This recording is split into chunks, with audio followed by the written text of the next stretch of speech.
Hi, Ellie. Good morning, Katie. Come on in. Thank you. Hello. Who's this here? This is Ruby. Love her. Let's go.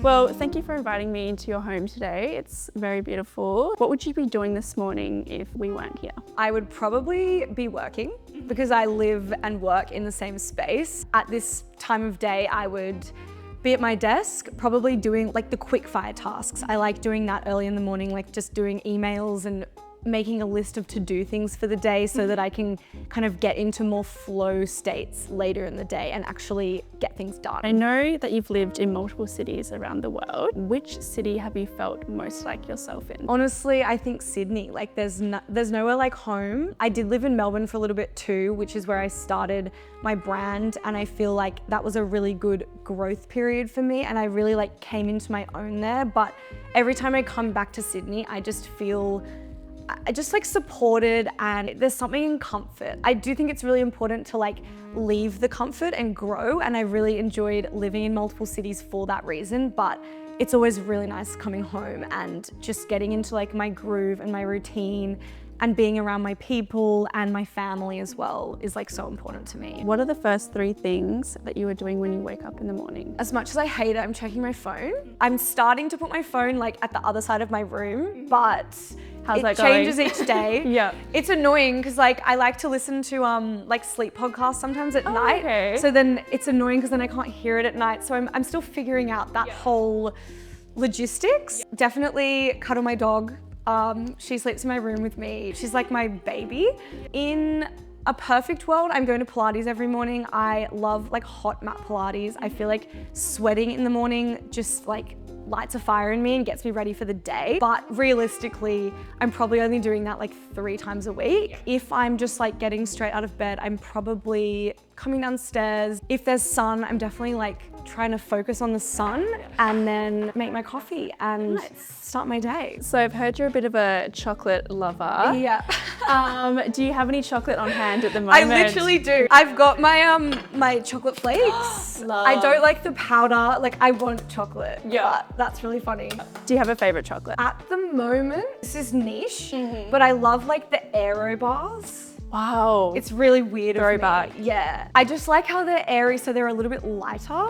But that's just at the moment. I feel like it changes. Like it changes each month. I kind of get like obsessed with the chocolate. What's something you think is unique about your morning routine? Probably the fact that I live and work at home, so I really have to make note mentally of when I'm kind of switching over from being at home to work.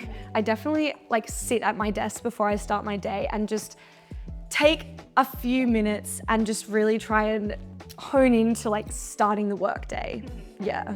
Would you say that you're someone who thrives on structure and discipline, or do you prefer to go with the flow? I'm such a structure and discipline girl. I need to have my Google Calendar like perfectly laid out and my to-do list like checking things off. I feel like you kind of have to be when you're working with a team as well, because now I'm like delegating a lot of tasks, and if I don't have the time to like give feedback or like go over something and approve something, then like what's the point of even giving the task to someone else? I have had no like manager experience before, so it's quite interesting for me to kind of just show up as a boss now, because I haven't been for the like first 4 years of my brand. It's just really been me. It's been a big challenge, but it's been a really rewarding and fun challenge, because I'm creating a world where these girls get to also grow with me, and it's like we're a team now, which is really fun, and we can like share the wins together, and also maybe the losses are less intense because it's all of us kind of working towards something. It's not just like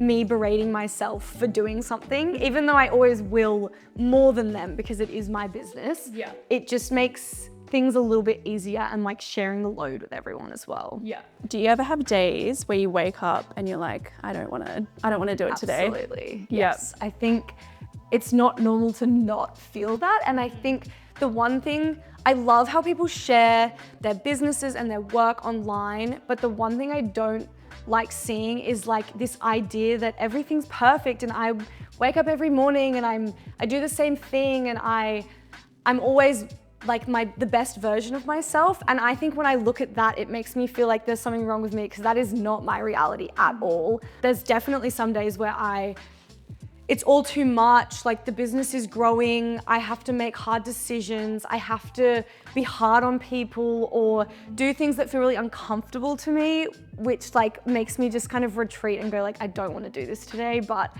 I think I'm learning that the more I push that away, like it's never gonna go away in business and in life. I just have to deal with it every day. Like that's just the only way you get through things and the only way you grow as a person.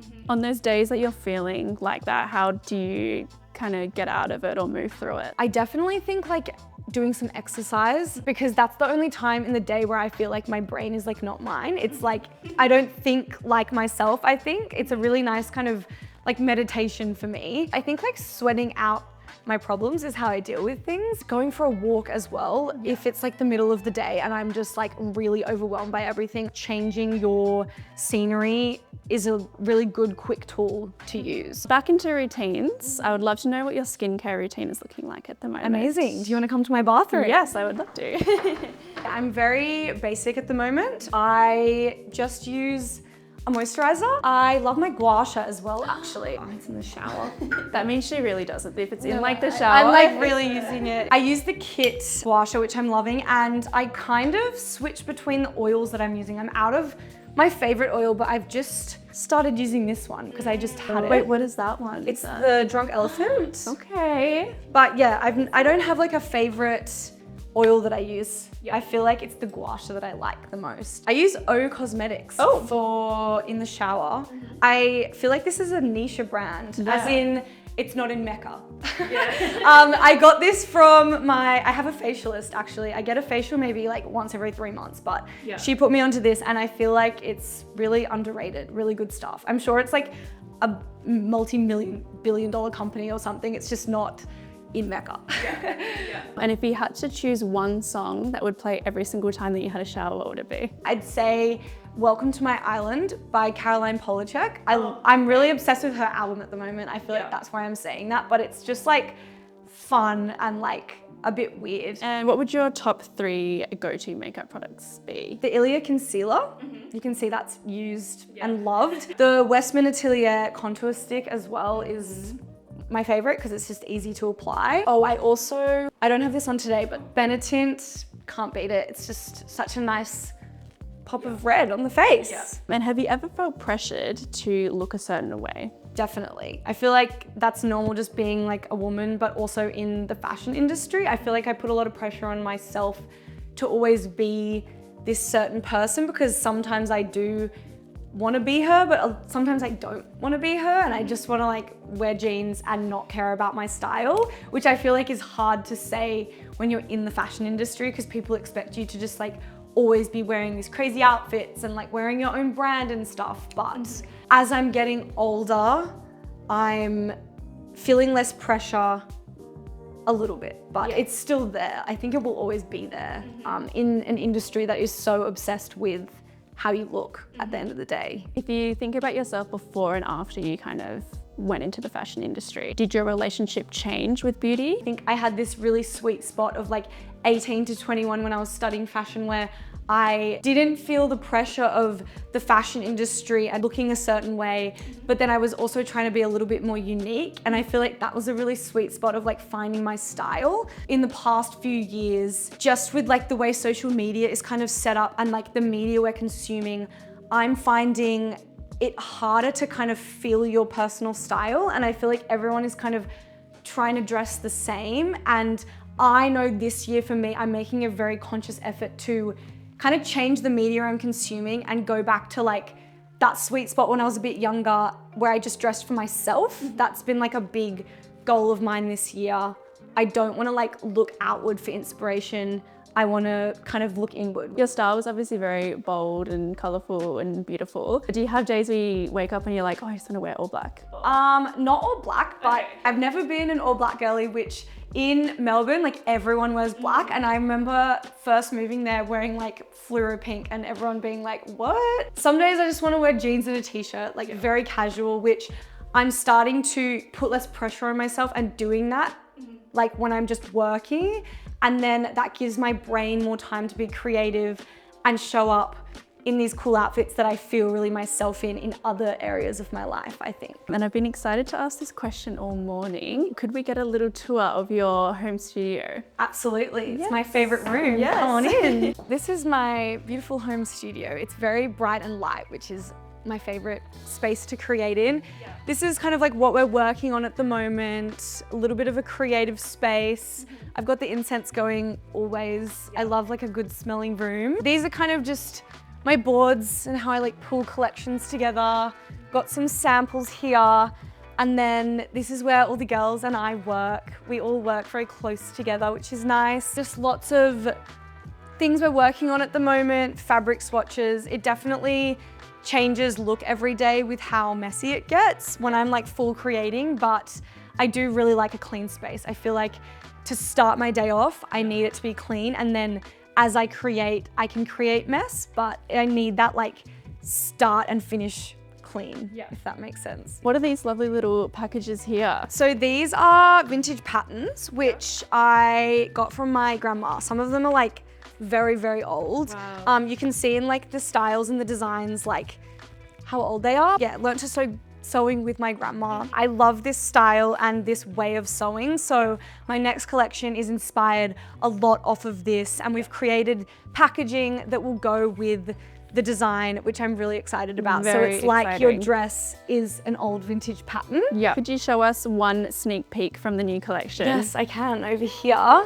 Okay, this is probably gonna be my favorite piece. Oh my It's a quite fitted zip up top, and the zipper is double ended, so you can like really play around with how it looks, and I'm obsessed with the sleeves. I've always loved like a puffy sleeve, and yeah, I feel like it's kind of got that like jacket look, but it's like a nice tight fitted top, so I think it's a really cool piece I'm excited about. And what's been your favorite Katharina Lou piece that you've made? I'm wearing it, honestly.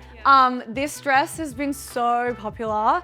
I don't wear it as much anymore because everyone wants it, and then I feel like I can't wear this colorway because we do bring it back in a lot of colorways, but I wanted to wear it this morning because it is my favorite, so yeah. It's like such a staple piece, and like I think you put it in your wardrobe and you never give it away. It's like you keep it for the rest of your life. When you're designing clothes, do you think about that? Absolutely. I feel like that's the one thing to me when people say like sustainable fashion. I think it's such a hot topic, and there's so many different factors that go into it. Like at the end of the day, if we're bringing new things into the world, like we're not sustainable. My take on that is like, I'm not designing on trend, and I'm not designing for someone to buy something and then throw it out. I'm designing something that they'll buy and they'll keep forever. I'm really inspired by my mum's wardrobe because growing up, she was very fashionable. I mean, she still is, but she had a lot of really cool pieces from the 90s, and I am obsessed with them now. And I think for me, that's what I want to create with my brand. I want to create something that you keep and that you pass down to your daughter. And do you have a favorite piece that your mum has passed down to you? Absolutely, I have so many pieces. Yeah, but hard to pick. This set is like the craziest thing. Oh my God. This is an old Australian designer, Stuart Membry. They're not around anymore, the brand, but my mum has quite a few pieces. The top's a little bit more faded, sadly, because we've obviously worn it a lot more than the skirt, but together, it's just like the coolest thing ever. I'm like obsessed with the old label. Like it's just so cool and unique, and like here as well. Like, How old do you reckon it is? my grandma actually sent me a photo of my mum wearing this when she was 20 the other day. And if I do the maths right, that was probably like 30 years ago. Yeah. It shows like when you look after your clothes, like they really can last. And like, I don't see why the dress I'm wearing now can't be this like for my daughter, which is like exciting for me. What advice would you give to anyone trying to start a label on their own today? Don't do it if you're not prepared to work hard and be like constantly hit with no's. Like you need to be so resilient. I wouldn't be here if I didn't have the passion. It's not that I think people are more talented or more like skilled in certain areas. I seriously just think it's like the resilience that has gotten me to this point. There's been so many times where it's been really hard, where I think a lot of people maybe would have been like, I don't love this enough to keep going. So you really need that like passion and love. Owning a business is very like glorified online at the moment, but people don't show the true things that go into that. And I think I at least want to shine a little bit of light on the unglamorous side of things, because it's not all just like fun and like pop-ups and designing. Like I was on the phone to insurance for like 3 hours yesterday, which was not fun.